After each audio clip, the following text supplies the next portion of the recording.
한 선수가 팀을 떠난다는 소식만으로 한 구단 전체가 흔들릴 수 있을까요?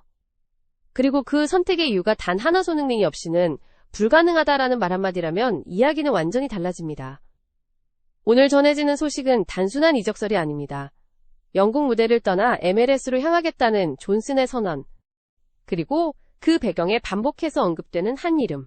토트넘은 왜 이 순간 가장 불안한 침묵에 빠졌는지, 그리고 손흥민이라는 존재가 이제 유럽을 넘어 어떤 영향력을 갖게 되었는지 지금부터 그 흐름을 하나씩 짚어보겠습니다. 2025년 손흥민이라는 이름이 또 하나의 트로피와 함께 축구 역사에 깊이 새겨졌던 해였습니다. 우승이라는 단어가 얼마나 무거운지, 그리고 그 무게를 한 선수가 어떻게 감당하는지를 손흥민은 몸소 보여줬습니다. 저는 그 순간을 보며 솔직히 이런 생각이 들었습니다. 우승이란 건 이런 감정이구나. 기쁨이지만 가볍지 않았고 환희였지만 동시에 책임감이 느껴지는 얼굴이었습니다. 그런데 바로 그 이후 예상치 못한 장면 하나가 전 세계 축구 팬들의 시선을 사로잡았습니다. 손흥민이 인터뷰 중이던 존슨의 곁으로 난입하듯 다가가 장난스럽게 분위기를 바꾸던 장면. 그 짧은 순간은 두 선수의 관계를 상징처럼 보여주는 장면이었습니다. 선배와 후배 롤모델과 추종자, 그리고 토트넘이라는 같은 배를 탔던 동료의 모습이었죠. 하지만 축구는 감정으로만 움직이지 않습니다. 그 장면이 훈훈한 추억으로 남기도 전에 냉혹한 현실이 찾아왔습니다. 존슨 결국 토트넘 방출 확정, 그리고 이 이적은 단순한 선수 한 명의 이동이 아니라 손흥민 이후 토트넘이 어떤 방향으로 가고 있는지를 보여주는 상징적인 사건이 되고 말았습니다. 존슨은 여러 차례 공개적으로 말했습니다. 손흥민이 자신의 롤모델이라고, 그의 움직임과 플레이를 보며 성장하고 있다고 말이죠. 인터뷰만 놓고 보면 미래가 보장된 유망주처럼 들렸습니다. 하지만 결과는 냉정했습니다. 손흥민처럼 되고 싶다고 말했던 선수는 손흥민이 이끌던 팀에서 끝내 자리를 잡지 못했습니다. 왜 이런 일이 벌어졌을까요?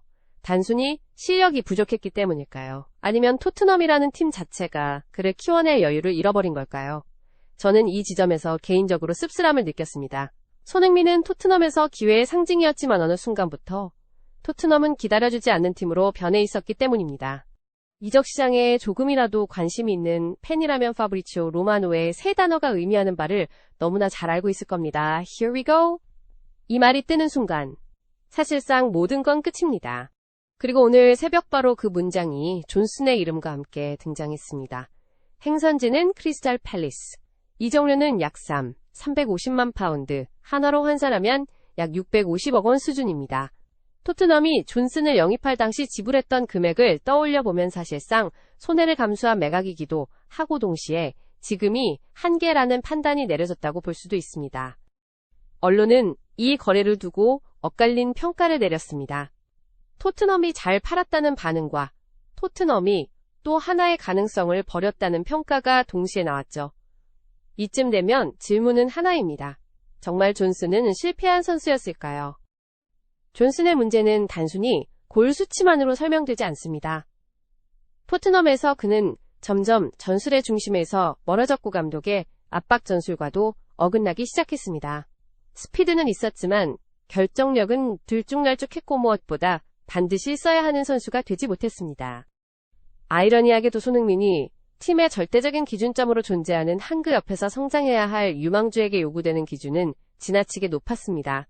손흥민처럼 뛰지 못하면 실망으로 돌아왔고 손흥민만큼 결정적이지 못하면 존재감은 사라졌습니다.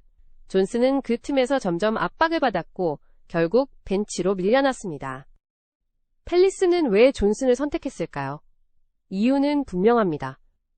여전히 젊고 여전히 속도가 있으며 환경만 바뀌면 반등할 수 있다는 가능성 때문입니다. 특히 지난 시즌 18골을 기록했던 기억은 여전히 시장에서 존슨을 매력적인 자원으로 만들었습니다. 하지만 팰리스 팬들의 반응은 결코 단순하지 않았습니다. 정말 잘하는 선수 맞아 라는 불안, 그래도 뭔가 해줄 것 같다는 기대, 그리고 에제의 대체자가 될 수 있느냐라는 근본적인 의문이 동시에 터져 나왔습니다. 어떤 팬은 이번 이적을 업그레이드라고 말했고 어떤 팬은 노골적으로 다운그레이드라고 평가했습니다. 이 정도면 존슨은 아직 증명되지 않은 선수라는 사실이 분명해집니다. 토트넘 팬 커뮤니티에서 가장 많이 나온 말 중 하나는 이것이었습니다. 우리는 또 하나의 핵심 선수를 팔았다. 케인, 손흥민, 그리고 이제는 존슨까지. 물론 손흥민은 여전히 팀에 있지만 팬들의 인식 속에서 토트넘은 계속해서 무언가를 잃어가고 있는 팀이 되어가고 있습니다. 존슨을 두고도 비교는 피할 수 없었습니다. 손흥민 같았으면 남았을까라는 질문은 존슨에게 너무 가혹하지만 동시에 토트넘이라는 팀이 만들어 놓은 기준이기도 합니다. 솔직히 말해 이번 이적은 존슨에게 있어서 도망이 아니라 시험대입니다. 여기서 실패하면 그는 큰 팀에서 실패한 유망주라는 꼬리표를 완전히 떼지 못할 것입니다. 반대로 팰리스에서 자신만의 역할을 확실히 만든다면 평가는 단숨에 바뀔 수 있습니다. 팬들 중 일부는 이렇게 말했습니다. 토트넘에서는 썩고 있었지만 팰리스에서는 숨을 쉴 수 있을 것. 이 말이 맞을 수도 있습니다. 축구 선수에게 환경은 생각보다 훨씬 중요하니까요. 이번 이적을 보며 저는 다시 한번 느꼈습니다. 손흥민은 단순한 선수 이상의 존재라는 것을. 그의 성공은 수많은 후배들에게 희망이 되었지만 동시에 엄청난 기준이 되었습니다. 존슨은 그 기준을 넘지 못했고 결국 새로운 길을 택했습니다. 이제 질문은 하나로 정리됩니다. 크리스탈 팰리스에서 존슨은 다시 웃을 수 있을까요? 손흥민을 롤모델로 삼았던 선수는 이제 손흥민의 그림자에서 벗어나 자신의 이름을 증명해야 합니다. 이 이적은 끝이 아니라 시작입니다. 실패 연장이 될지 반전의 서막이 될지는 이제 존슨 자신의 몫입니다. 그리고 우리는 그 선택의 결과를 가장 냉정한 눈으로 지켜보게 될 것입니다. 한편 LAFC가 글로벌 클럽 브랜딩 순위 1위에 올랐다는 소식이 미국 스포츠계를 순식간에 뒤집어 놓았습니다. 이번에 LAFC가 수상한 상은 글로벌 사커 어워드의 베스트 클럽 브랜딩 부문입니다. 이 상의 이름만 들으면 가볍게 느껴질 수도 있습니다. 브랜딩 마케팅 잘하면 받는 상 아니야 라고 생각하실 수 있죠. 하지만 이 시상식의 성격을 제대로 알게 되면 생각은 완전히 달라집니다. 글로벌 사커 어워드는 단순한 인기 투표가 아닙니다. 유럽 B클럽 중동 자본전 세계 축구 산업의 이해관계자들이 모여 지금 세계 축구에 가장 큰 영향력을 미친 존재는 누구인가를 평가하는 자리입니다. 이 상을 받아온 클럽들의 면면을 보면 레알 마드리드, 바르셀로나, 맨체스터 시티, PSG 같은 팀들이 대부분이었습니다. 그런 무대에 MLS 소속의 LAFC가 이름을 올렸다는 것 자체가 이미 비정상적인 사건입니다. 언론도 이 점을 놓치지 않았습니다. LAFC의 수상은 성적이 아닌 영향력에 대한 평가. 미국 축구가 변방에서 중심으로 이동하는 순간 한 명의 선수가 만든 브랜드 혁명이라는 표현들이 쏟아져 나왔습니다.